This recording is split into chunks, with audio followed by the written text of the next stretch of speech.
fourth day of our FDB. Let me introduce to you all our expert for the first session today, Dr. Muhammad Safir PK. Dr. Muhammad Safir PK is working as Assistant Professor at the Department of Civil Engineering, NIT Calicut. He published a number of reputed research articles at international level and delivered expert lectures at various technical platforms. Dr. Safir also worked with leading industries to deliver relevant expert reports on the safety of special structures. He is also reviewer to many reputed international journals and conferences. His areas of interest are seismic response analysis and design of steel and reinforced concrete structures, supplemental damping and energy dissipating devices, seismic rehabilitation and retrofitting of steel and concrete structures, seismic reliability, redundancy, robustness, and resilience. I welcome you, sir, to deliver the session. Okay, so thank you all. So am I audible? Yes, sir. Yes. So let me share my screen also. Yeah. So my screen also visible, right? Not now, sir. Yes, sir. Now it's clear. Okay. So can I get the background of the audience? So how many of you have MTech structures background? I just need to get a background, or most of the people have diverse background. Is it like that? Sir, actually, we have participants. Yeah. Yeah, we have participants, mostly faculty members from various engineering colleges across the country. Actually, okay, they have their specializations in different areas, but most of them have their specialization in structures. Actually, okay.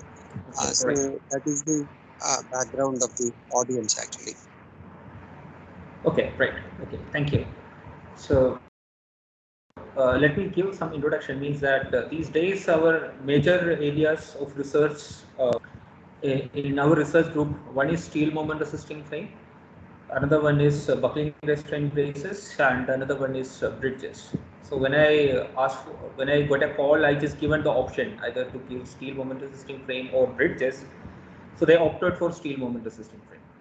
So I just want to convey you that last week we had a shorter training program at NIT Calicut. So that is exclusively on earthquake engineering. So this session mostly it has been delivered over there, but if anyone attended that one, so maybe you will get a better insight into that. And so even those who don't have a background, I will try to explain the physical concept. Okay, so we are just not here to understand all the mathematical background and all this. It's not like that.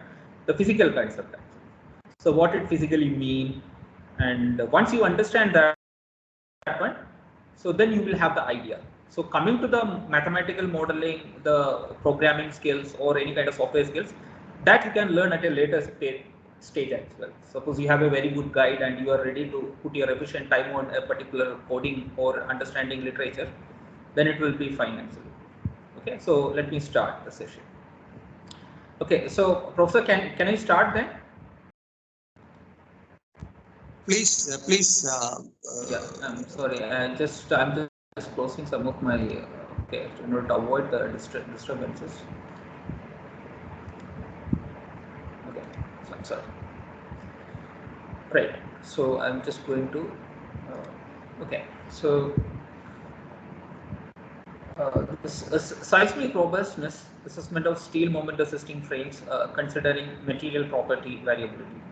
So there are some technical terms, just like seismic robustness, maybe seismicity very common to all. We have some kind of ground disturbance, and because of that, some part of this vibration will be transferred to the structures, and since there is a disturbance, there will be acceleration component, velocity component, and displacement component. So it is a time-dependent phenomena. Since there is acceleration, the building mass will be get excited, and the forces will be created. And these forces will create stresses inside. The stresses can depend on axial, bending, and shear. And the moment this seismicity induced stress is more than the capacity of any of the component, there will be damage. So now coming to the robustness, it is some crudely we as a robust means that when we can say that when it is unexpectedly more fruitful or something like that. Okay, so we call it as something robust means that okay, it performs better than what we think that it actually means. Now steel moment resisting frame, steel it is a material, of course it is not RC1 or reinforced concrete one. Now moment resisting frame, it is something characterized by rigid beam column connections, means that joints can carry moment. So once you apply some kind of eccentric loading, it will resist. That's it. Now what is material property variability? See, even we know that in the case of concrete, if somebody says that for M25, the compressive strength should be 25 megapascal. But we need to understand that, so this is just a probabilistic output. For example, we tested 20 number of cubes. The 90 times the cube strength is more than the characteristic strength. The same is applicable to steel as well. So this is a recent topic. So it has been understood that when this variation can be in the range of 10 to 30%. So for example, if somebody says that okay, I have a mild steel material, the yield stress, nominal yield stress is 250 megapascal. If you test that, the actual yield stress, if you have a good quality universal testing machine, that can vary at 30%. But provided it should be greater than 250 megapascal. But again, coming to the probability, in some cases it can go below 250 megapascal. So in that term, we have some overstrength factor. A similar kind of stuff is there. So even though we are taking material yield property 250 megapascal for the design, in reality it may be more or less. So this is the background. So since these kind of background exists, how this can be incorporated in the analysis? Okay, so this is what it is. So this is the work done by one of the MTech student. He just passed out from NIT Calicut. Okay. So what is a steel frame structure? So on the right side, you can see the figure. So this is a frame structure. That means we do not require any infill wall to bear the loads or to carry the loads. So we have beams and columns. So please note that in most cases, the column dimensions are more than the beam dimensions. This may not be very clear in this figure, but generally we do prefer such a arrangement. For example, here this beam section should be slightly less than the corresponding column dimension. So the joints should be rigid, means that we should have a proper fixity, maybe using proper welding or welding plus bolting. So these are used to resist lateral loads. So coming to the earthquake, the actual earthquake disturbances are three-dimensional in nature. So that means, three-dimensional means that when there will be X component, Y component, Z component. So that means we can split into three directions. So with respect to the building plan, two horizontal direction and one vertical direction. So generally coming to the buildings, normal buildings, the vertical component we will not consider for the design. Okay, so please take that as a note. Means that why we are not going for that, it is a debatable thing.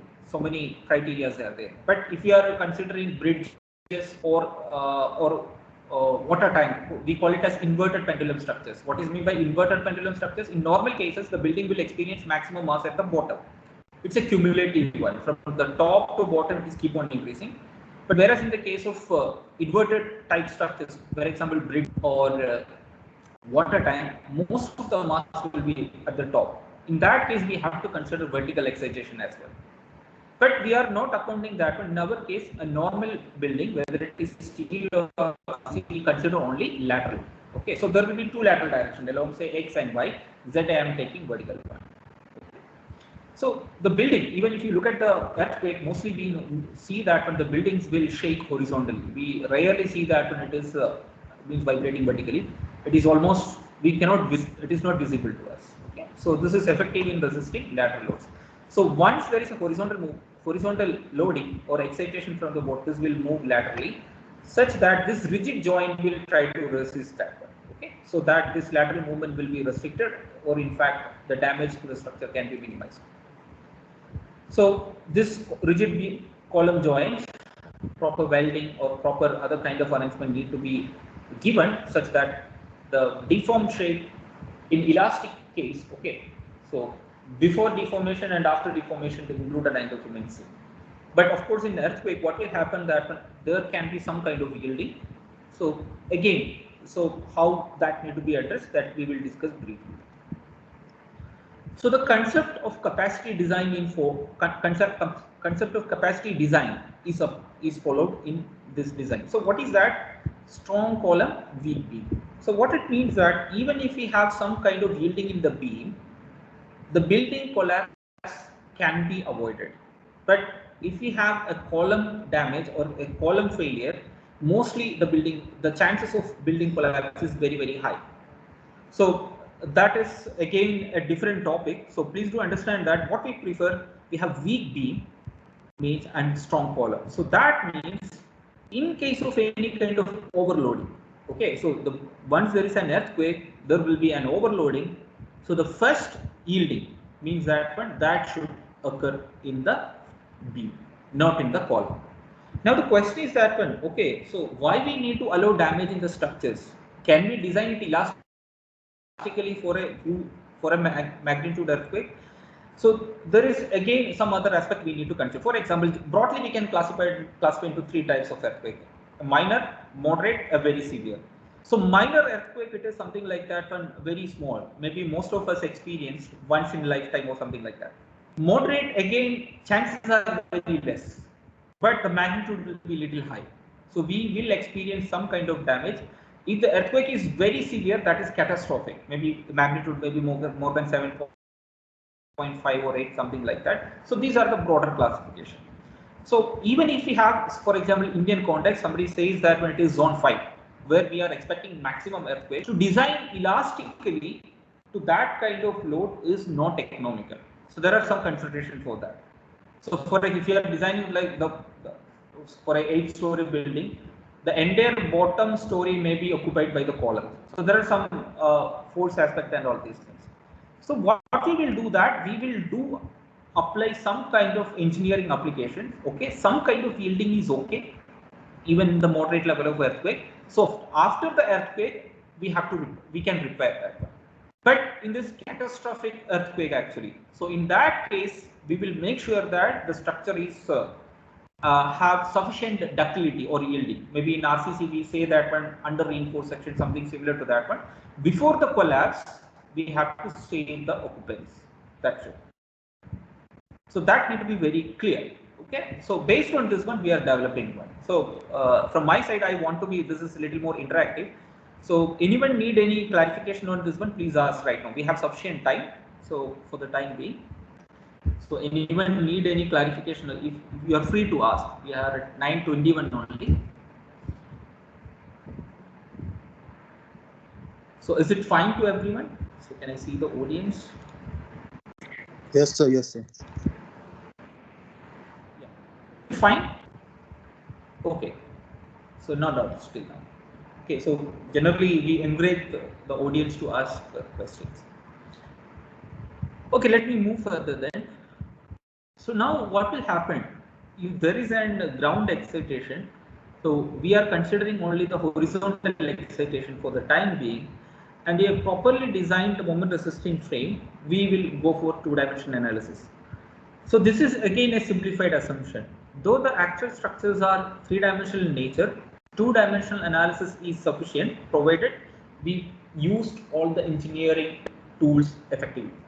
So if we make some kind of a proper assumption and theories, the difference between three-dimensional analysis and two-dimensional analysis can be minimized, maybe less than 5 to 10%.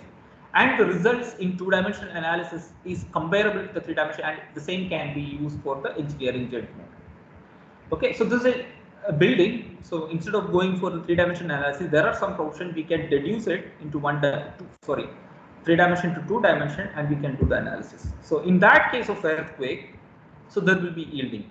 So the beams are yielded here, but in the extreme case, yes, we can have some kind of yielding in the column. So this we call it as plastic hinges. So the deformed shape, it is something horizontal.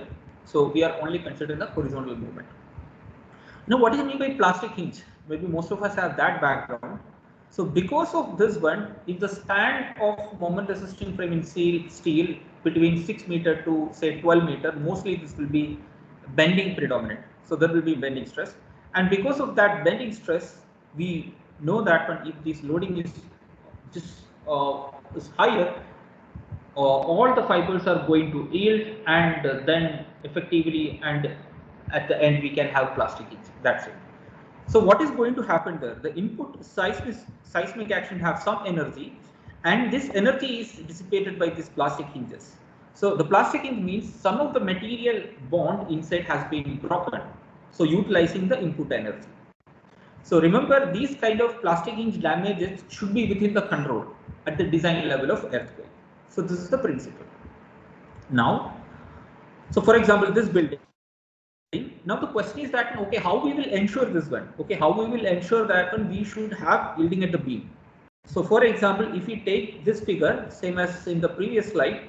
So if you take any joint, we can see that one there is a concept called reduced beam cross section. So what is meant by reduced beam cross section? See, slightly away from the connections, we reduce the flanges, we cut it. So there is a strict design requirement how much we have to reduce it. See, we will reduce that one. So effectively the bending stresses are taken by the flanges, and once the flange cross sections are reduced, what will happen? The yielding will be ensured at this reduced beam cross section. Now coming to here, why we are not providing at joints? Coming to the steel structures, there is a problem. See, if we design beams, columns and other components perfectly, if our joints are right, this is not going to perform. So we minimize the damage or some kind of imperfection at the joint. So we need to safeguard the joints. So any kind of plastic hinges, we slightly need to provide away from the connections. Connection should be perfect with minimum damage, but most of the yielding that will absorb the energy, means seismic energy, such that it will be away from that one, reduced beam cross section. Now what will happen? We can make design that one. The yielding at these locations can be within our control, provided we have good engineering judgment. After the earthquake, we can retrofit it or repair it. So this is the concept. So this is some of the isometric view, or it's a better understanding. Okay. So does anyone need any clarification on this one, or any questions regarding this one? So feel free to ask. See, nobody is perfect. Even the speaker is also a learner. We are also learning every day through our current research, and we are collaborating with other faculties and all those things. Okay. Yeah. Yeah, please ask. Sir, it is shown that in the flanges areas get reduced, sir. Yeah. So what is the concept behind that, sir? What is happening? Can you explain that? So we need to have a little background about that one. Okay, I will just let me just do that one. Let me share my screen. So this concept may be something like that. So my screen is visible, right? Yes. Yeah. Okay. Screen is visible. Okay. So just let me draw it very quickly since someone asked that what it is. Okay. So it will hardly take 2 minutes actually. Suppose I am considering a one-story frame, it's something like that, simplified one. So we know that it is something like that. So we assume that when this is the earthquake load acting. So if we have some kind of action, so this is actually going to happen effectively or mathematically. The bending moment diagram going to be like this. Okay, so that means even the sway kind of plastic, and we know that when we given the plastic hinges here actually, this is the plastic hinge location, either on the beams or columns actually. So here it is. Where, what is the reason for that one? The reason is that we have maximum bending moment here. So this is the bending moment. We have some equation, so this will be the bend. So this is going to deflect something like that. So now what is the bending stress? If we have I cross section, so this is it. Sir, the PPT is only visible. Drawing is not visible. Drawing is not visible? Sir, The screen is still PPT only. Just give me 1 second. So I made a mistake in that. So that.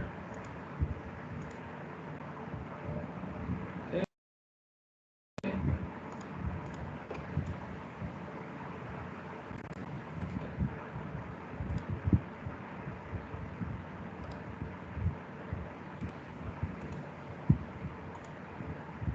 So now it is fine.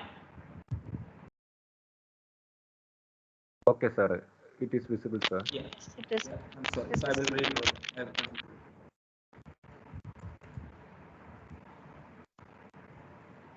So now look at here. So generally we have some ground something like that. So we can assume that when effectively this is the load. Okay, we assume that when since there is horizontal shaking, some load is acting at the nodes. In case of wind and earthquake, we can make like that. So this is going to be the bending moment diagram, approximate shape. So we have plastic hinges in the beam. It is going to occur here. So this is the bending moment diagram shape. What is the magnitude we can get from the basic structural analysis? So if you look at the cross section, so this will be our I cross section. Generally, we prefer I cross section for beams, and the bending stresses will be like this. The shear stress will be something different, and beams we know that one. What we will do, we will design for bending and check for shear. So if the span is between 6 to 12 meter, the bending will be predominant. So maximum stress will be where it should be at the flanges. So if you look at the plan, actually what we are going to do that, this is a little exaggerated one. So this is connection actually, we will just reduce that. So we will just reduce the cross section such that in case of overloading, the plastic hinging will be at here. So this is the plastic hinging. Maybe you might learn all these fundamentals and all. So this will be the length of the plastic. We can calculate approximately what is the length and all. That means the earthquake energy is dissipating at this location. So does that clear? So this is the same actually. Correct. Yeah. Okay. Thank you. Now, so let me click this one. Okay. So now let me move further. So this is done. So this is what we see that. Now what is going to happen? See, every floor will experience some kind of time dependent deformation. So this will be some kind of, in x-axis time, y-axis it will be some kind of deformation. This is what we are experiencing.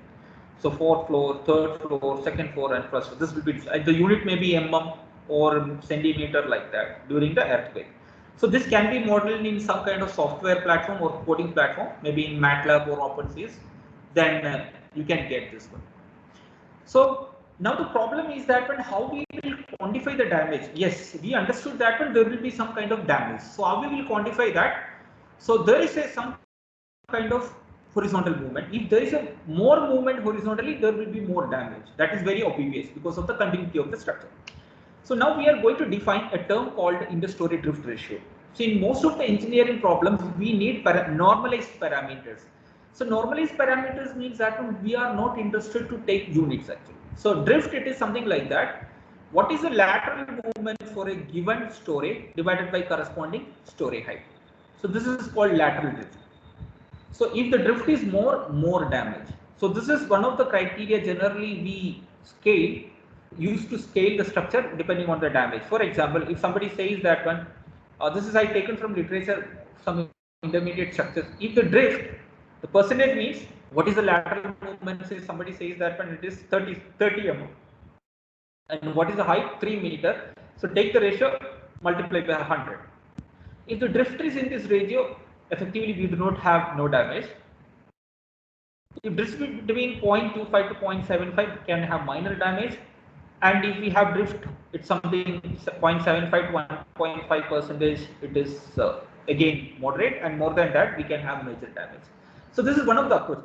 Again, this depends on type of structure. Steel structures is not applicable. I just given to understand that most of you might have some exposure to RC structures. So this is the way we quantify it. Suppose some earthquake is there, or we need to carry out some kind of analysis. We will look at the software. We will input some kind of earthquake. So what is the extent of damage? We will quantify it in terms of the drift. Actually, we will just find out the two floor displacement. Take the relative one, okay, delta, divided by corresponding story height. So if you look at this one within this range, so there will be some damage. Based on this damage, okay, no damage, what we can say that one, it is some kind of immediate occupancy. Even just after the earthquake, we can occupy the building without any kind of repair. Minor damage, we need some kind of non-structural repair. What is meant by non-structural repair? See, non-structural elements, infill walls, partition walls, etc., such kind of things. That may be damaged, but still we can occupy immediately. Moderate damage, it's something like that in beams and columns. Structural components means load carrying component. If a beam column damage means that when the building safety need to be scrutinized. So moderate damage, we can have some kind of damage in that level. 1.5% or more, maybe even the building may collapse. Sometimes we have 5%, 10%, depending on as we do take, or the building cannot be reused. Some kind of stuff is there. So this interstory drift ratio, how we will find out that one? We will just take the entire earthquake. So we will, during the earthquake disturbances, we have to take the maximum lateral movement divided by corresponding story height. So this is maximum interstory drift ratio. There is another term called the residual drift ratio. So residual drift ratio means that when even after the earthquake, suppose the building has some permanent damage, it will not be straight exactly. It will be some kind of sway towards the left. So what is the corresponding drift? That is called residual one. But that we are not accounted here. We are accounting interstory drift ratio, or this can be anywhere during the earthquake. And please do understand that, or please do get the information that the interstory drift ratio is a function of residual drift ratio. These are related. More lateral movement, more damage, there can be more residual drift ratio. So this is it. So now if you have a building, what is the damage state, we will ask that, okay, what is the damage? Now, one more step is there. So if we can scale the building exactly, even we can find out the repair or loss estimation as well. If this is 0.25 to 0.75 is the drift for a given earthquake, okay. So the loss can be approximately 2% of the building cost. Means that it is something like that. Okay, if the building cost is 50 lakh, we have to repair that and we have to provide at least 1 lakh, or 0.7 to 1.5% moderate damage. It can be up to 5 to 10% of the building cost. There are some softwares, but not in India. Mostly it is in US and Europe, even in New Zealand. They are very much advanced. So this drift is one of the tool, or this is the engineering parameters that we are interested to scale the extent of damage for a particular building. So anyone need any clarification on this one? Please ask right now, or we will move further. See, don't worry about even if you feel that somebody with that one, okay, don't be shy. Okay, just learn that. Okay, so that's fine. So let me move to further. So again, now coming to here, so we have one more parameter. Okay, so this is what we discussed. So for a building, what is going to happen for a given earthquake? This is what going to happen. So during the earthquake, this is for a given earthquake, the drift at a different level may be different actually. So the bottom story, maybe somebody says that it is 0.1%, here it is 0.3, here it is 0.25, here it is again 0.05, something like that. So at a different floor, it will be different actually. But we know that in the case of building, even there is a complete damage at any of the story, mostly the building will be collapsed. Maybe with this we've seen in earthquake, the open story ground floor, if that is failing, the building is collapsed. Maybe the entire top story may be fine, maybe with minimum damage, but we cannot use the building mostly. So if you are extending the damage, so we will find out, even if it is a multi-story building, we will take out for the entire height, then which floor have the maximum. If that, suppose this is second story, if this is posing any kind of given limit, maybe moderate damage, that means the building is in that damage state only after any earthquake. Okay. So this is it. So does that okay? I hope that this is clear. So anyone need any clarification, please ask right now. Okay, so let me move further. So now again, so we said that when there will be plastic hinging, but coming to the plastic hinging, the loading is cyclic actually. So what is going to happen? The cyclic loading. So this is going to happen actually. Cyclic loading, it is in one cycle it will be upward, one cycle will be it is downward. Or somebody says that in tension or compression it is something like that. So we know that one here it is M theta curve. So this is P, just like P delta curve. So what is P delta curve? We already know that one. Okay, so let me explain that also very briefly. Suppose we have a bar that we are testing under tension. Okay, so we are going to get something, if it is mild, it is something like that. Okay, so this will be failure. So let's say this is P delta, this is force. So what is the energy? Energy dissipated is equal to P delta. This is Newton meter. Okay, so this P delta means that area under this one. Now, if I am applying cyclic loading, what is meant by cyclic loading? Instead of monotonic tension, I am just applying tension compression or something like that. So what we are going to get? So we are going to get some kind of like this again, E delta. Remember, we neglected the buckling effect.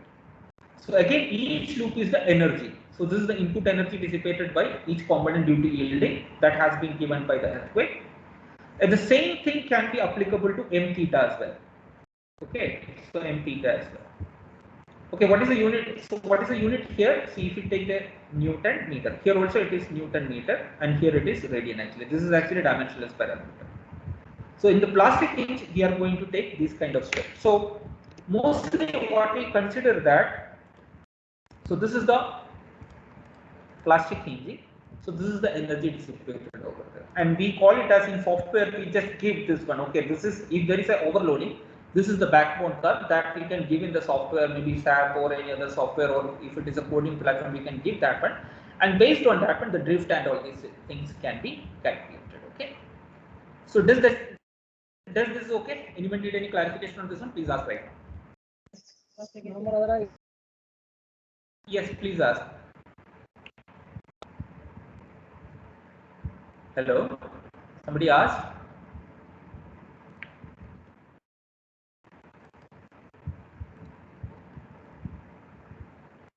Okay, so hope that one it is okay to everyone.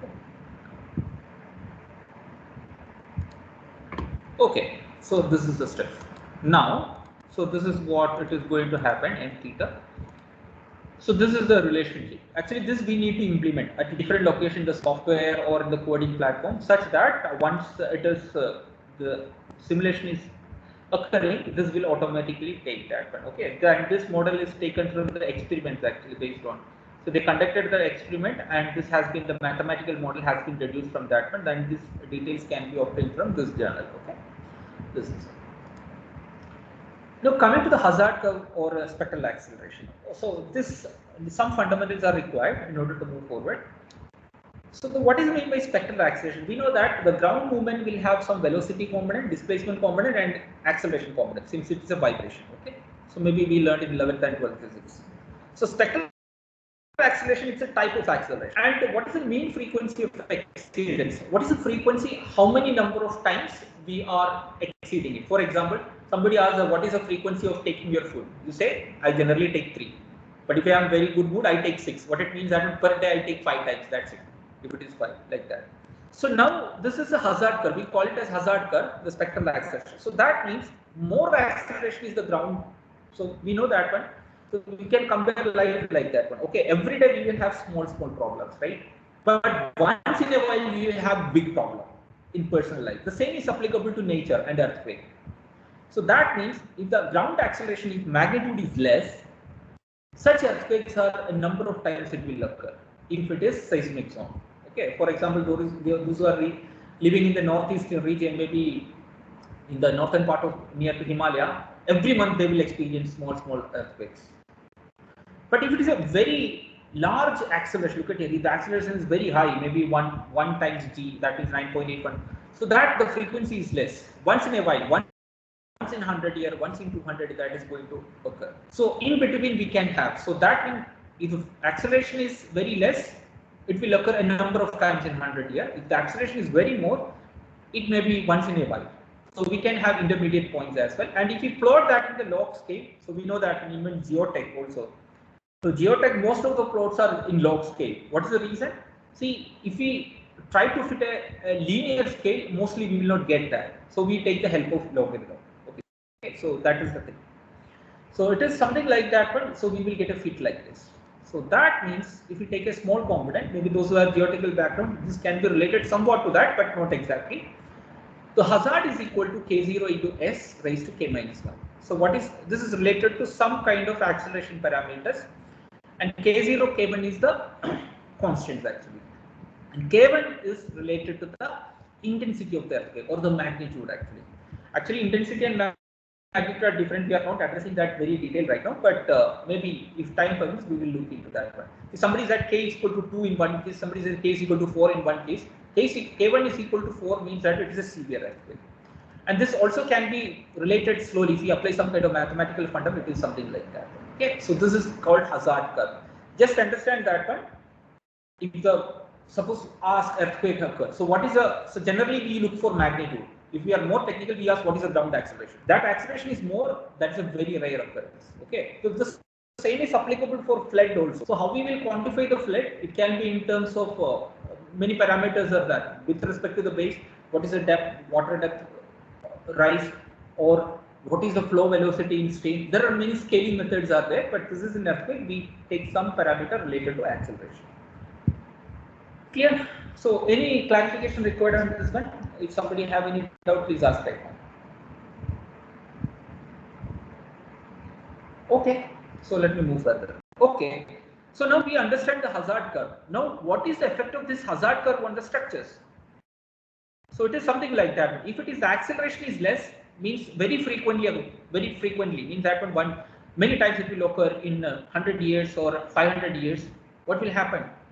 It's something like that. Magnitude is less, and industrial drift ratio also will be less. Whereas it's something like that. If it is high magnitude, once in a while, once in 500 year, once in 2000 year, so we will have more drift, more magnitude, more drift. So we have intermediate points, and this can be related. It's not necessarily straight, but we can say the drift is proportional to A S raised to B. So again, A S raised to B. Here B is a parameter that will give the intensity. A is a constant. So hazard curve is related in this way. So we need to know both actually. What is the earthquake, and the other part actually we need to know that what is the effect of the structure.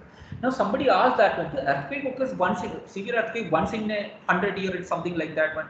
So maybe our life is 70. Why we need to be very much care about that? See, it is true that in Kerala we don't have any problem, but being an institute, maybe we are going to work in different parts. Okay, so at that time maybe some people are working in the Middle East, some people are in some other parts of the country. Maybe you need to deal it with. So we have to teach that one. Now, once in 100, we do not know what is 100 time, when it is occurred last time, and what is the next 100 year exactly, we cannot pinpoint because this is probability based. But if it happens some kind of unfortunate event, see the results will be catastrophic. It is something like that. It is just why we are insurancing our life. It is something like that. See why our vehicle we are insurancing. Maybe some go for third party, some go for a better one. What is the reason? Whether we are interested to make accident, no, it is not like that. The probability we cannot, that is beyond our control. That is a problem. That is what the engineers do. So that is why we are more interested about this one actually. So let me just emphasize this one. So frequency is more means acceleration is less, and acceleration is less means less damage structure. On the other case, actually acceleration is more means that when frequency is less, very rarely occurs, but the magnitude will be very high and the damage and the losses will be very, very high. So these two need to be understood. Again, the second plot, it's not necessarily straight. For understanding it easily, just fit a straight curve. Okay, we can fit non-straight curves as well. So anyone need any clarification on these two, please ask, or we will continue further. Okay, so it is 9:45. We are exactly on time. So the moderator I have for 2 hours or 1.5 hours. How much I have? You can between 1.5 and 2 hours. Okay, fine. So exactly on time. Okay then. So now it is, this is a little mathematical. I will just give you equation and some fundamentals to that one. Okay, so then we will just go through it. See, mean annual frequency of X. See, this is mean annual frequency limit state exceedance. It is something like, excuse me. Okay. So this is a parameter, it's something like that. Okay, so what it means that, see, this is hazard actually. We see there should be some earthquake have some given magnitude, and if that magnitude earthquake occurs, the capacity of the structure should be less than the demand. So it is something like, please do understand that. But suppose so it's a probability based one. It is very simple. Let me understand that one. Suppose if we have a coin and we have a dice, okay, and our target is that okay, we have to toss the coin and we have to get the head, right? And we have to throw the dice and we have to get 6, and this need to occur at a single stretch together. So what is the probability of getting that one? So if you toss the coin, what is the probability of getting head? That will be 1/2, 0.5. simultaneously we are tossing the dice and we have to get 6. So what is the probability of getting out of the dice 6? That is 1 by 6. So what is the combined probability? 1 by 2 into 1 by 6, that is 1 by 12. The same stuff happens. So somebody says that there should be a magnitude of earthquake 7. At the same time the drift is more than 0.5%. So in that case, I have a limit state exceedance. That means the building is going to collapse. So this is the fundamental. Don't worry about this one. So this is equation seems to be little lengthy. What is this probability? Many of us are finding it difficult. It's very easy. That's it. So somebody says that I have to occur. So look at here. So the capacity of the building say 1.5%. Beyond that one, there will be collapse or major damage. So and the earthquake demand is so PGA is greater. So the both need to occur simultaneously. We need to have an earthquake 0.36 G. This I took because in earthquake code, in Indian earthquake, the maximum PGA for design is 0.36. Okay, so those who are familiar with that, they can recall that. Otherwise, please do understand that. Okay, so 0.36 times G is the acceleration due to gravity. That means the effective acceleration is 0.36 into 9.81 meter per second square. So that itself very huge. Please consider that. An earthquake of magnitude, this need to occur at the same time the drift is more than that, then I have a problem. So this problem I need to be avoided. So now I am considering this one, there are two types of variables. So this is again statistics, aleatory variable and epistemic variable. So aleatory is something we cannot control at all. For example, earthquake, we call it as record variability or record uncertainty. We do not know when the next earthquake will occur, at what time will occur, and what will be the magnitude, we will not know. So what we will do that one, we will look at the site, and based on the previous data, we will get so many data, and we will fit some kind of probabilistic approach. Okay, we will just fit that one. So we know that one already probability. How it is something like that. Suppose you got a salary, you went to a new place actually. So first day you do not know what is going to be your expense. First day you said that your expense is 200 rupees. Next day it is 300. Next day 150. So by the time 15 days pass, you will understand that my average expense is something per day 250 rupees. Same stuff. So but we need to get that. So what is epistemic? We can have some control over that one. So something like that. Okay, you just something like that one. Okay, you have a think that my expense is 250, it is very high, I need to cut down. So you have a eating that one, you will drink milk for 1 glass milk every day. So it will cost approximately 15 rupees, just say take that one. So you feel that one, okay, I just need to control that one. I want to make it in once in 2 days so that I can cut short my or expense or something like that. So epistemics, it's coming to the structural variability or material variability. So how we will do that? That is something tricky. So I'm just giving the real life example to relate that one. That exactly the same, exactly not the same, but we are understanding that. So material properties, for example, use better quality material, better quality steel, better quality engineers, better quality workmanship like that. So here we are considering only the material. So yield stress, modulus of elasticity. For example, steel modulus of elasticity. Somebody asked that. What is the modulus of? We will say that it will be 1.8 to 2.2 into 10 to the power 5, 10 to the power 5 megapascal. In order to get the exact one, we have to test it. But if you have, even if you test same company material at 10.1, maybe it will be different for many. You will not get exactly. It depends on many factors. So we have two variables, aleatory, another one is epistemic. Aleatory is earthquake variability. The epistemic is actually related to material variability. The engineering judgment says that we can have some control over that one. So for the time being, all the courts are actually considering aleatory variability only. We only considering seismic zoning. Earthquake variability only we are considering. So that means we can deduce that in that case, the exceedance probability it is something like that one. It is related to hazard into the dispersion. So, okay, so this K1 parameter, we already said that. So I'm just deducing that it is related to the dispersion or standard. So what it means is that, so suppose we have some data, okay. So for some particular we got the data, and for the last 100 years we got the data magnitude 0.36, magnitude 0.24 G, magnitude 0.12 G, magnitude 0.6. So many data sets. We can find out the mean and we can find out this standard deviation. And these kind of exceedance in the case of earthquake depends on that variability. Suppose somebody say the mean is 0.3 and the variation is say 0.1 G. So square of that. So there's some mathematical derivation to that. So we are not going to that. We are just understanding that. This is available in literatures and advanced textbooks. Okay, so this is median and dispersion. Dispersion means that one this standard deviation. Now, coming to, we are considering both record earthquake as well as material. We already know that even though we say that yield stress is 250 megapascal, not always like that. So even in concrete, we know that in concrete, if the volume increases, the strength is going to decrease. For example, if we have M25 cube, actually we are testing it, we are going to get 27 megapascal. Okay, let's say that. And we are casting same stuff, V band column, the volume is more. Since it's a heterogeneous one, mostly the strength will be less. So the code is accounting that one some factor 1.5. Then we are applying the load factor, means that one the partial safety factor. But still, that kind of effect is more predominant in case of damping and all these things.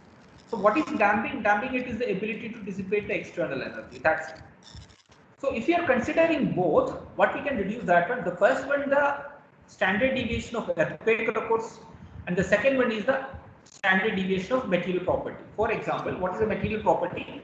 Suppose we just using steel building and we have beams and columns, and we took small test actually. We got a lot of beams and columns, all are will be I sections. We took samples and we tested 100 samples, and definitely some will have 250 megapascal, some will be 260 megapascal like that. So it will also have a standard deviation, right? So this is it. So the code is accounting only the first one, not the second one. Now the problem exists actually. So I hope that at least you have some idea about this one. So what is uncertainty? Uncertainty is equal to lambda r by lambda r. What it means that uncertainty, robustness index. Suppose some work is given to you, okay? You are working in office or you are a student, and it said that it is for 1 hour, okay? 1 hour, it is something like that. So you started working. By the time you understand this is not going to finish by 1 hour, but it will take 2 hours. But still you are able to finish it efficiently. What will be your robustness? We can take 1 by 2, 1 hour by 2 hours. It is, so it's something like that. So we can relate something like that. So means that if there is an uncertainty, it will affect the robustness. It is something like that. Okay, just again we can take some other example. Okay, we are traveling to, okay, we have a car or something like that. Okay, so we said that one I am just going to make, okay, so within 1 hour I am going to reach that destination. I have to travel around 45 kilometers. But in between you understand that one there is a road repair work. So you have to take alternate routes and you check your petrol and it's everything fine. It is something like that. So you have some disturbances. In theoretical case, you will reach it in 1 hour actually. But because of the disturbance, you take 1.5 hour. Okay, you take that. If then what is your robustness? 1 by 1.5 hour. This is a classical example. Okay, so if there is an uncertainty, again it is going to be psychologically going to affect. Psychology, of course, not there for the buildings, but it will be there for the engineers in this handling.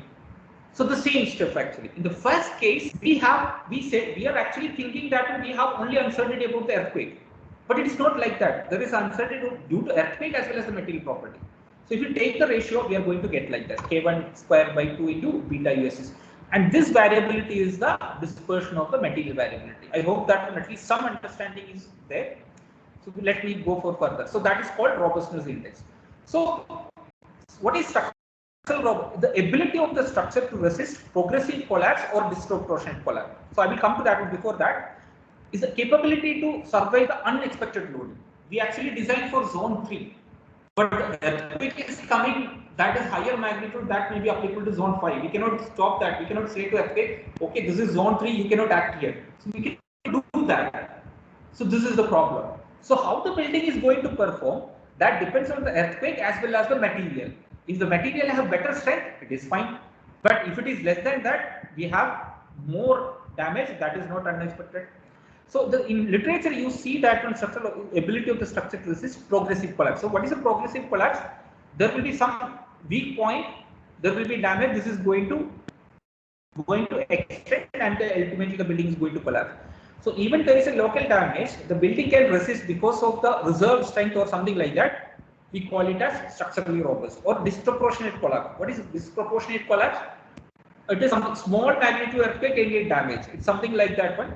Suppose we design for zone 4 and the earthquake occurred is of zone 3 magnitude only, but the building is still collapsed. That's also a problem. all these are basically arise due to structural robustness, and in terms of engineering we can relate this one. So lucidly what we can say that generally we consider only earthquake variability. We have some provisions, code says zone 1 you have to take this magnitude, design it, it will be okay. Probability based, not absolute. But it's not like that, you have to consider the material variability as well. So take the ratio in both cases, that will be your robustness. So is it clear? So I don't know how many of you followed this one. If anyone need any clarification, I am happy to give that one. Okay, we have time. We have just passed around 45 minutes. We started a little late. So within next 30-45 minutes, I'm going to finish this one. So is it okay? If you ask at least 1 or 2 doubts, I will be happy that I feel that one okay. You people are attending.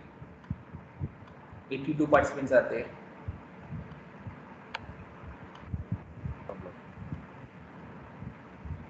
Hello. It's okay, sir. Trying to understand all this. Okay then. Okay, thank you. Then we will move further. Okay. So I'm just giving some kind of okay. So now let's move further. So now capability to withstand a structure under 0.60 PG earthquake, but the building is actually designed for 0.360. So what we can say that the building is designed for only 0.60, but if there is an earthquake of ground acceleration 0.60, whether that building will collapse or something like that, there will be unexpected damage, that will be robustness index. Okay, so the mathematical formulation we didn't went to the complexity of derivation, and we just understood the concept. That is enough. So this is it. So this is uncertainty, robustness, this is the parameter. And see now once we understand that one, how we will incorporate this in the building, that is again a question. Okay, how we have to, so we understood it. So engineering, there are 2 parts.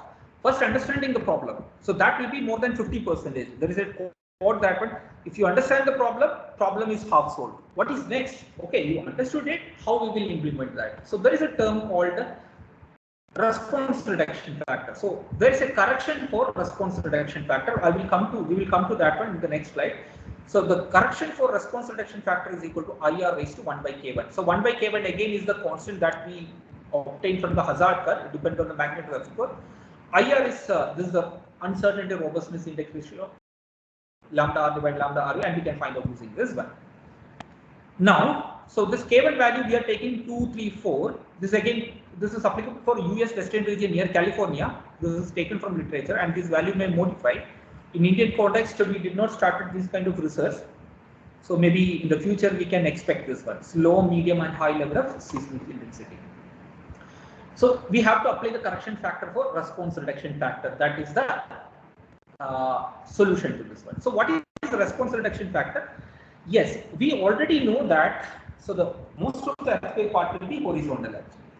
Okay, so what we are going to we are this fundamentally. So what is the total horizontal load acting on the building?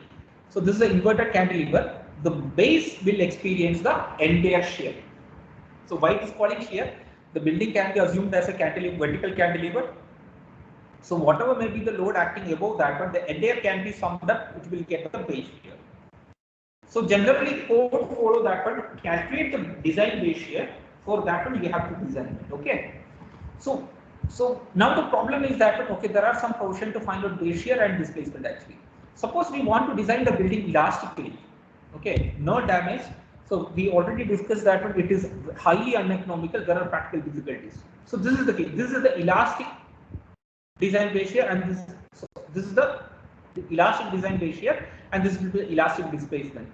If we are designing it like what will happen after the earthquake, the building will sway, but after the earthquake, there will not be any damage. The building will come to the initial position. But that is very highly uneconomical, and there are some technical difficulties. So what we will do that, we will reduce this VE into some level V1, so that at some point of time we will allow some kind of yielding or damage in the beams that we already discussed. So there will be yielding, then it will act as plastic. Okay, so this is very approximate one. So the corresponding inelastic deformation will be delta E to delta 1. So what is the philosophy behind that? But the input energy in the earthquake will be dissipated elastically in the red triangle initially. But if you are allowing some kind of damage, provided it will be under control, and this can be made some kind of what we can say repairable case. This is something like that, or even we can go to lower level. In RC case, it is a little less reinforced concrete case, but in steel case, it is we can go little more higher. For example, in Indian Standard Code, this value is taking 5, and here in US code they are taking 8 for steel structures. So what it means that what will be the design base shear elastically, that it will reduce. So if it is equal to 5, means what should be the elastic earthquake force that is acting on the base, we are reducing it 5 times actually. So that is it. So what in the case, if given earthquake, all these 3 areas, that will be energy only. V is the force, delta is the displacement. So force Newton meter, again it is the energy. So whether it is 5 or 8, the area under each sector should be one and the same, because that is the dissipated input energy. So now, so the thing is that, so this R value need to be modified actually. So the higher the R value means that suppose R is equal to 8, the cross-sectional demand will be reduced a lot. So that means the material consumption will be less. So structure become economical. But the problem is that structure become more damage vulnerable or flexible. So we need to have a compromise in between. Okay. So what we will do then? So we have a problem of this one, and again we have a problem of this material uncertainty as well as the record variability. So this is the modification factor we have to apply RR. Suppose it is R is equal to 8 or R is equal to 5, whatever it is, we have to apply some kind of correction factor in order to avoid the problem that we just discussed in the previous slides. Just give me 1 second, I just want to charge my system.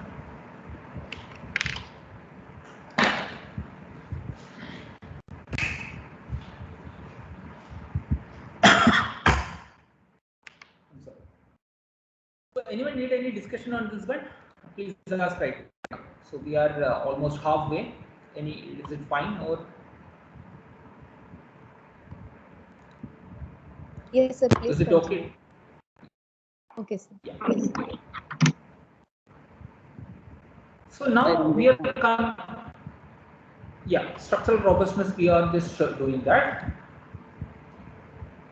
So we already discussed that it is the ability of the structure to resist progressive collapse or disproportionate to collapse. We have some equations. So this is the way we have to find out uncertain robustness index, and in order to avoid that such problems, means that what we have to do. See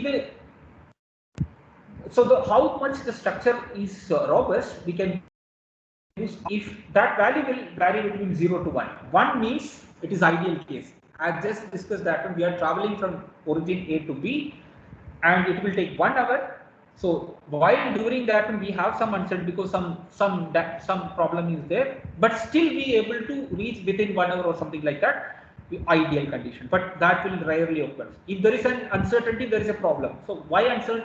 Why we are scared of uncertainty? Suppose we have an exam tomorrow, and we didn't prepare anything. We just know topic only. We didn't prepare well. That means we have a lot of uncertainty. What is the topic? What we are doing? So our marks will be less. Suppose if we have the exam, we prepared well, we done previous question paper, we analyzed it and we discussed with professor, definitely our performance will be better, the same step.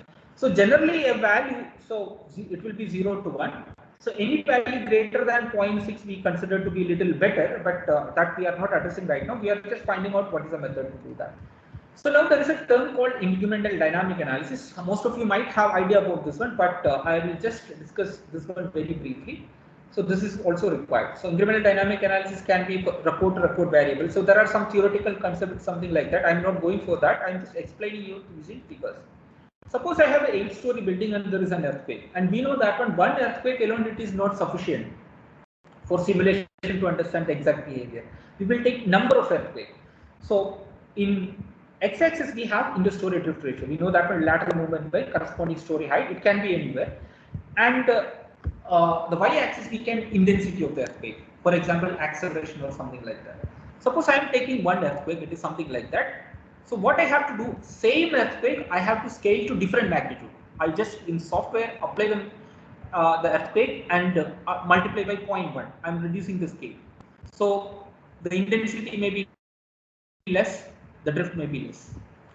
Again, I am using higher higher scale. Okay, I multiply with 0.2. So the magnitude of earthquake will be high. So definitely the Indus-Story drift ratio will be high. Again, I am increasing. I keep on increasing.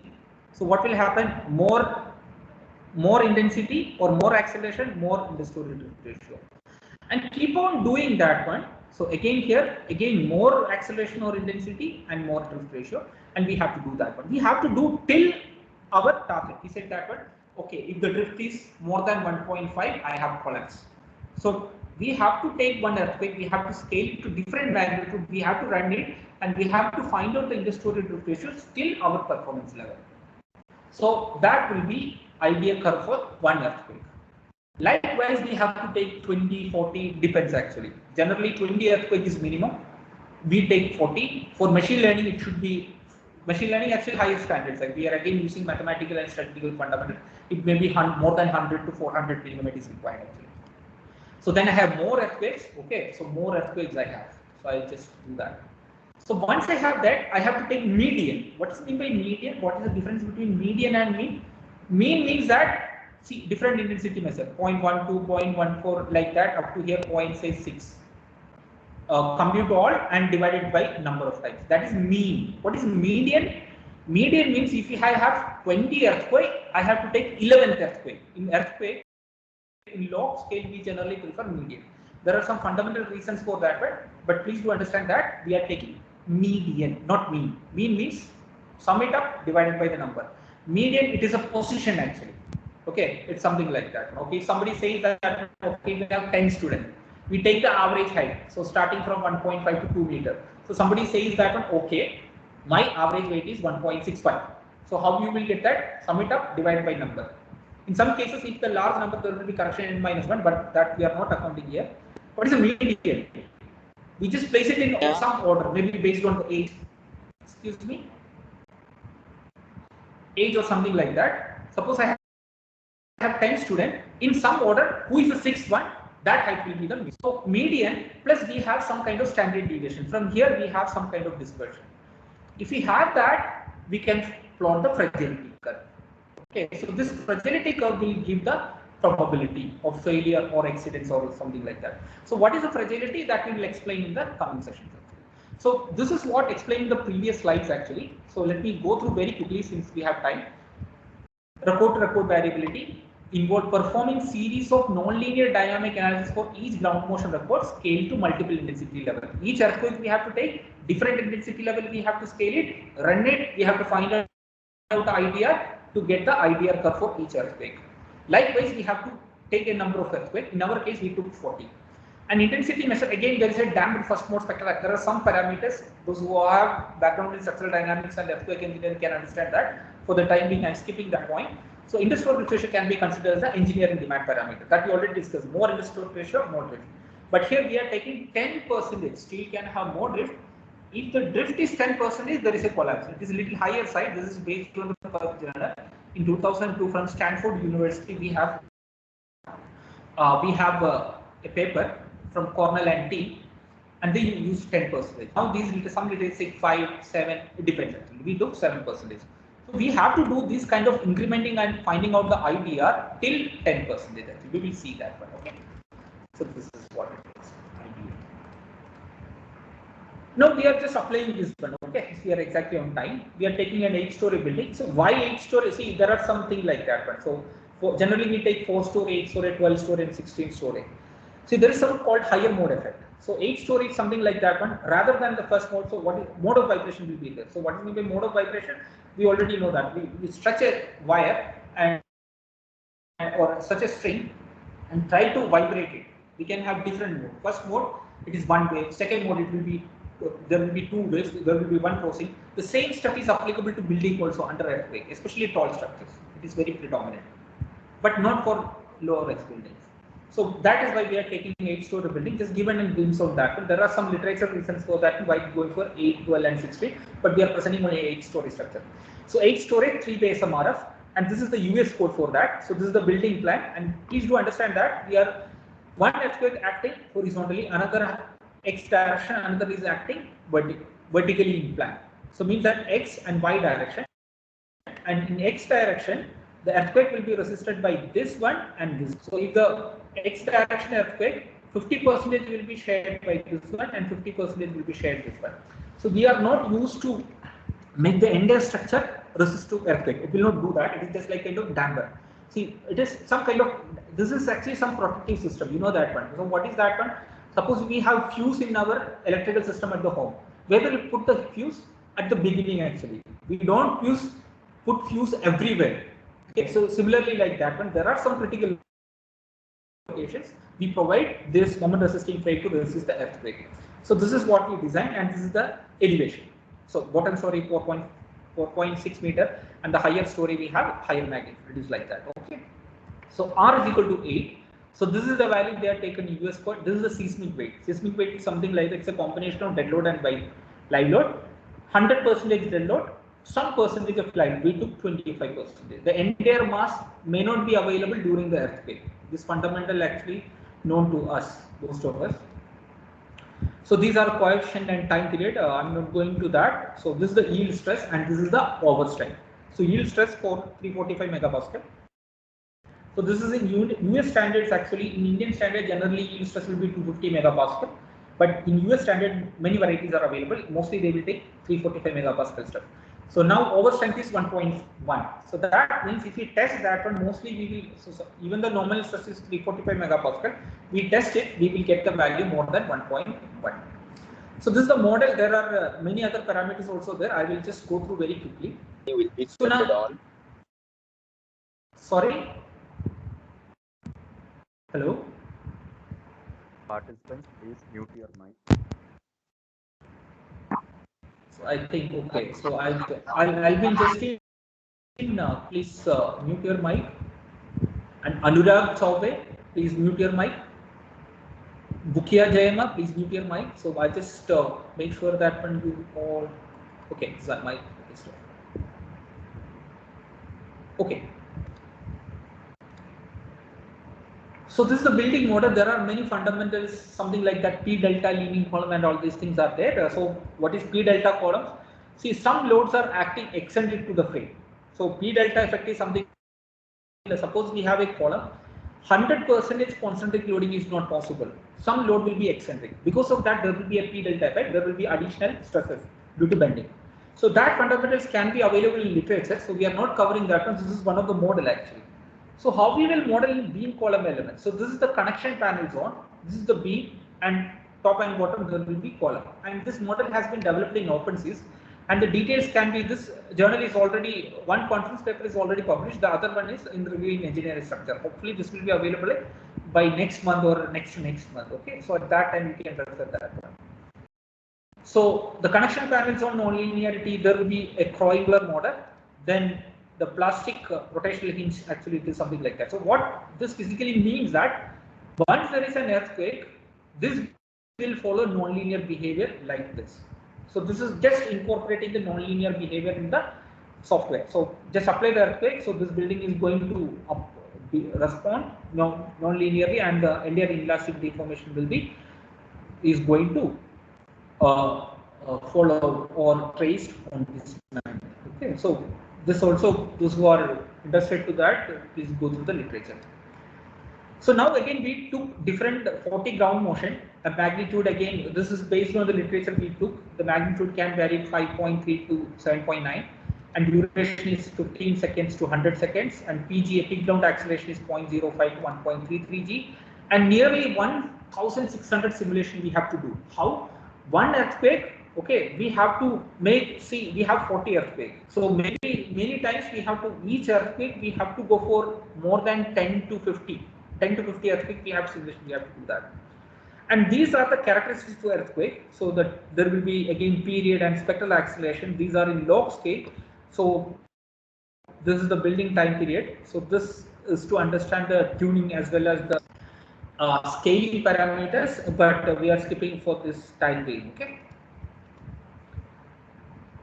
So now how we will incorporate this, we understand that when there is a problem. So we have 20 different building models we need to incorporate. So there are some technique, Latin hypercube technique, and we are taking 30% material property variability. So what are the material property that can vary? We took, this is again based on the literature. Young's modulus can vary 30%. Yield stress and yield moment can vary. Ratio capping moment, pre-capping rotation, post-capping critical damage. So these are parameters little advanced one. So all these parameters can vary for a given material. So we took 30% variability. Okay, so this is actually backbone curve. All this, so for a pre-capping rotation, actually theta p. Post-capping rotation is theta p. So this will vary. And damping, we took 2% for steel structures. For if it was RC structures, it can be, we can say 5% or more. So damping also have 30% variation. Then ratio of capping, MC, maximum moment divided by yield moment. Okay, this is I'm just giving you that whatever maybe the parameters it is there is a variability of 30%. So what we will do that one? We will make one model, okay, exactly that what we will do for our actual analysis as per the. So yield stress is 345 megapascal. Young's modulus is equal to 2 into 10 to the, so we have just shown Fy only. Yield modulus of velocity equal to 2 into 10 to the power 5 mega. All other parameters recommended by code. And whereas, in order to incorporate the variability, what we have to make 20 other buildings. So the first one, the present code recommendation. Then we have to make 20 other buildings. What it means that first building can have Fy is equal to 349 megapascal. Fy can be 350 megapascal for the second one. But for given condition for this building, this value will be constant. Similarly, here may be 2.2 into 10 to the power 5 megapascal for modulus of elasticity, and for this one, the modulus of elasticity will be different actually. So this 40 earthquake has been simulated for this structure that is recommended by code. And coming to the other 20, we took 2 random earthquakes for each building.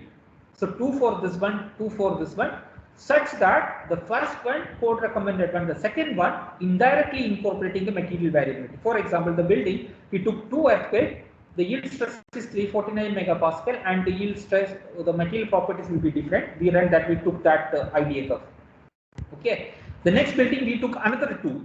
So altogether right 40 earthquake, but under different building. For a given building, the properties are constant. So here, so this is the way it need to be implemented. So based on that one, this is the first case actually, the code recommended. We have only variability due to earthquake, code recommended structure. In the other case actually, we are considering this is cumulative of 20 buildings, each having 2 earthquake. So altogether 40 earthquake under 20 buildings. So the right one, it is something like that, but it is different actually. Okay. So what will happen that one? The median in the first case is 0.96, here it is 0.89. Again, the dispersion is going to vary. So definitely in this case, since the second case we have more random properties, this will be different. So we know how to find out median and dispersion. So these are the equations we are going to utilize.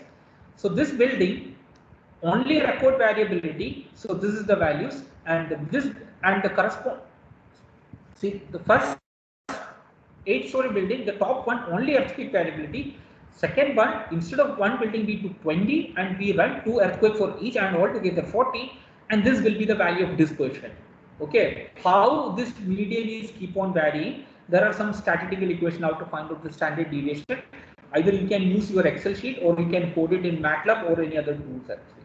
So this is the dispersion. This dispersion is keep on going to increase. So corresponding to 10% drift, so 10% 0.10 into 100, that is 10. Without material variability, only record value is 0.36, whereas we are considering both these values equal to 0.44. This is what expected actually. There is lot of uncertainty, so there will be problem. Uncertainty means that can be more damage.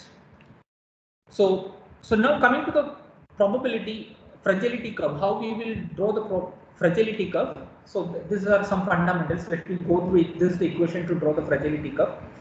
So what is fragility actually? Let me give some understanding about that. Suppose if the damage state is inter-story distribution more than 2%. So this is a damage state. It can be anything. Okay. So we have frequency limit state and spectral acceleration. Okay. So it's something like that. We have 40 earthquake, different magnitude. So if we do that, if we run each earthquake, we will get some kind of drift. For example, see corresponding to 0.5 G, okay, corresponding to 0.5 G, we have 4 number of earthquake. Corresponding to 1 G, we have 10 number of earthquake. What it means it actually? Suppose we have any earthquake having magnitude less than, sorry, this is up to 0.4 G. We have 4 cases where this drift is greater than 2%. So it is so run one earthquake, that magnitude may be 5 G. Look at whether this drift is more than 2%. Okay, that will be number. Again another earthquake. Okay, how many numbers? That you will sum it up. This is what it is. Again, this is earthquake, so this will be skewed actually. See, towards the end, actually, we have less because the higher magnitude earthquake will be less. Generally, we consider for the analysis, but most of the earthquake will be in this region, 1 G region. That is the reason for that. So this will be some skewed one. So this is some skewed bell curve. So what is a cumulative summated one? Okay. So what is a summated one? So up to the first one, we don't have anything. Second one, we have to add this one, and the third one, we have to add these two and keep on doing that. So this is the summated one. What it means that this is the summated frequency. So this is some fundamentals. Maybe you already have some idea. It is something like that. Again, we can do the expense we have. Okay. So first day we have 250 rupees expense in the new place. Second day 300. Fourth day 400. 500. Then next onwards we are keep on decreasing. It can be or something like that. So what is the summated free expenses? We can do that one. The third day we have to cumulative of all the previous days. Something similar to that one. Okay, this is called fragility curve. So what is the use of this one? So that fragility curve will give some understanding actually. So this is the two cases. The first case, it is something like that. Okay. So the blue one, we are considering only record variability, but the red one considering both. What it means that? So this is for corresponding to 10% understory drift ratio or collapse probability. We carried out idea analysis. If the understory drift ratio is more than 10%, there is a collapse. So based on that, this fragility curve has been developed. So if you are considering only record variability, if you are not considering variability of material, the chances of collapse under the considered earthquake is 51%. 0.51 means 51%. But actually it is not true. If you are considering both material probability, the probability of collapse is 65%. So this is a big problem actually. What we can say that, suppose we have a building, okay. So, and we made the cost is 50 lakh rupees altogether. So even this fragility can be extended to loss estimation. Okay, so we carry it. So that we are not covering right now, but we can do that one. So this is for understanding only. And we develop the fragility curve. So somebody says that if there is a 50% collapse probability, means that approximately the corresponding loss can be, say, it is something like that, around 5 lakh rupees you need to provide. So this is not linear relation, something like 5 lakh rupees you require for retrofitting. That is without considering the material property. But actually, if you are considering the material property as well, it is not 5 lakh, it is again 15% more, or it is something like that, but 6.5 or 7 lakh. So that is the thing. Or even in earthquake, suppose we have an area, we carry out some analysis and said that one, if this magnitude earthquake occurs, okay, this much building will be have complete damage. This building have partial damage. This building. So what will happen? Either the government will take care of that one. So in flood, what happened? Kerala government provided the amount actually. But in foreign countries, it's not like that. You have to insure your building, just like your vehicle. In our Kerala or in India, we have to insure our vehicle. Why? If there is a damage, the insurance company will take care of that one. Similarly, it's like US and Japan, insurance companies will make the valuation to the building and we have to give a premium to them. Okay, so this analysis is actually used by these companies actually. So they will go for this kind of analysis, even though we say that, okay, I need a premium of, okay, this kind of that 5 lakh rupees only required. If you go to engineer says that one, this is not thing, okay, your building is going to suffer 7 lakh. So this can be compensated, so you can make your premium. If at all that earthquake occurs, yes, you will be safe and the building will be repaired. So that is a fundamental behind that one, okay. So it is something like that. So altogether, what will happen? Now this problem exists. Now how we will compensate this one, okay. So we have to apply some kind of correction factor. So this problem is there. So to minimize that one, see, we have to apply some kind of correction factor RR.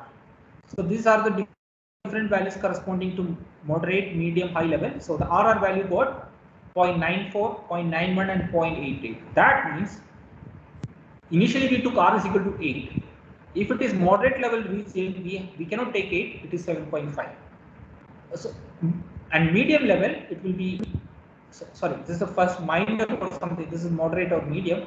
And if it is severe condition, we cannot design using R, you can take only 7. So that what the analysis says as per the fundamentals we took from the literature analysis. Okay, so this is it. So what is the next step? What you have to do that, you have to redesign the structure using this 7. You have to carry out the analysis again such that difference need to be minimized actually. So that is the iteration. So generally that level we are not reached. So this is something we still going for that. This is for 8 story. This is for then 4 story, 12 story, 16 story. We have to do that. Again, we have to go for higher analysis and all these things. So we have problem not only due to the earthquake but also due to the material variability, and this can affect the performance. It can create more drift, more damage. Okay, so how we can be compensated? This can be incorporated in the design, response reduction factor R. So that need to be checked in the second stage. So the compensation should be done using the R value correction one. So that is it. So the concluded remarks, this uncertain robustness index is a tool to compare mean annual frequency exceeding considering the earthquake variability and material property variability. This can be extended to find the modification factor for better robustness to structures. The R value modification can improve the structural robustness of the structure. So this is about the references and this is the presentation. Okay.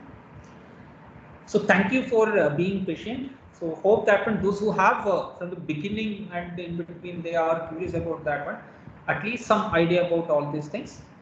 So again, don't worry about this complex modeling and all these things. You only need to get into a good institute, work with a good professor, put your efficient time. Okay, that's it. So you will be in a position to do all these kind of analysis and all these things. Okay. So moderator, that is from the speaker. So if there is any queries, I'm happy to address that. Thank you.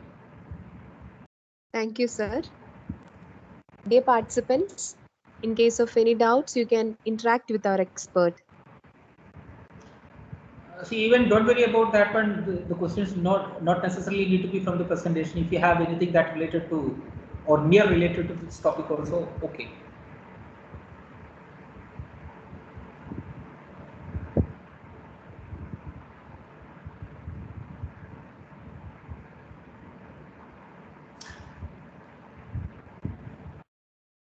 Okay, so I think maybe Sir, they need could to you refer more. please share, sir, could you please share your mail ID, contact number in the Yeah, chat I box? have. Or Yeah, there is a chat box. participants? Yeah, they can mail. Mail, I prefer mailing. Call, the problem is that I will just tell you my mobile right now. I have 12 missed calls within 1.5 hours. So if that number is not saved in my mobile, it will be difficult to answer. It is not, I'm not answering. So mail, it is, I am absolutely fine. Okay, I can give my number, no issues with that. So chat box, I'm just putting my email ID.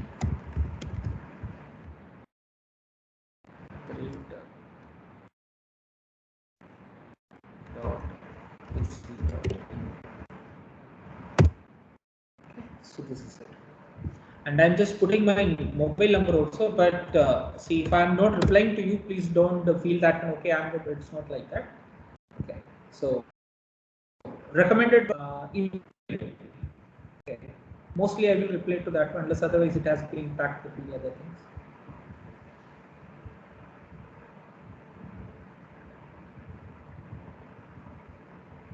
Thank you, sir. Participants, Okay. if you have any queries, please.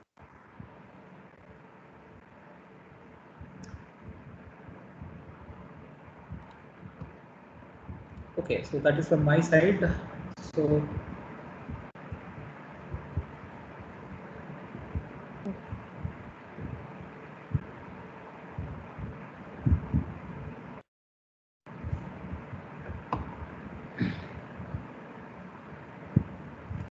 Matthew sir, can we move on to the vote of thanks? Please carry on. Proceed, Benjamin, sir. Okay, sir. Okay, sir. Now I welcome Professor Appu P for the vote of thanks.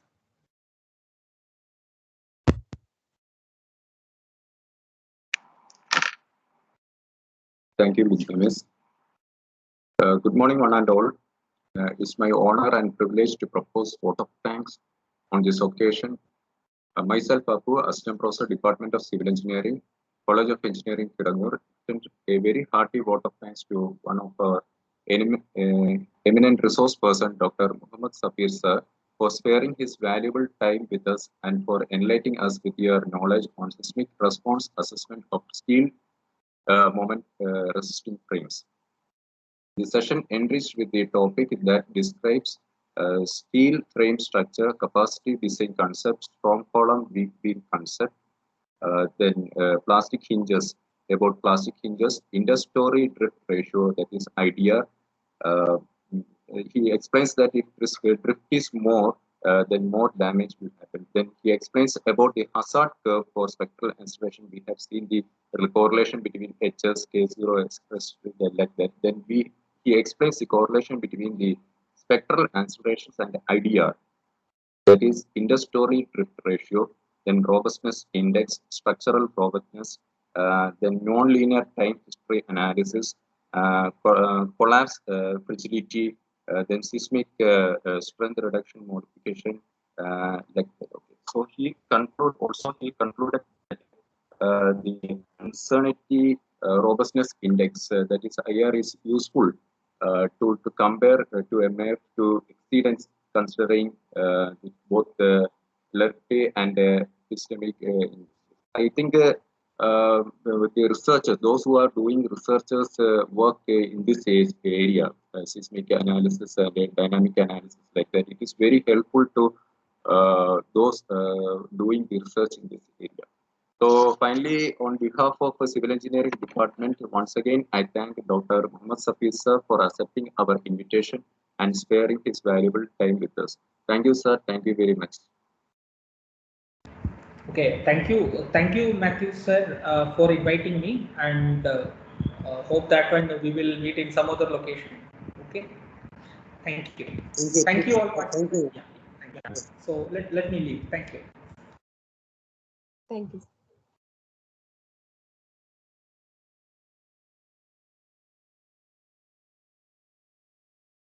Dear participants, we will have our second session at 11. All of you are requested to join 5 minutes before the starting of the session so that there won't be any delay in starting the session. Thank you. All of you can leave the session and join back on the correct time. Morning we had participants a little bit less, so please do join on time.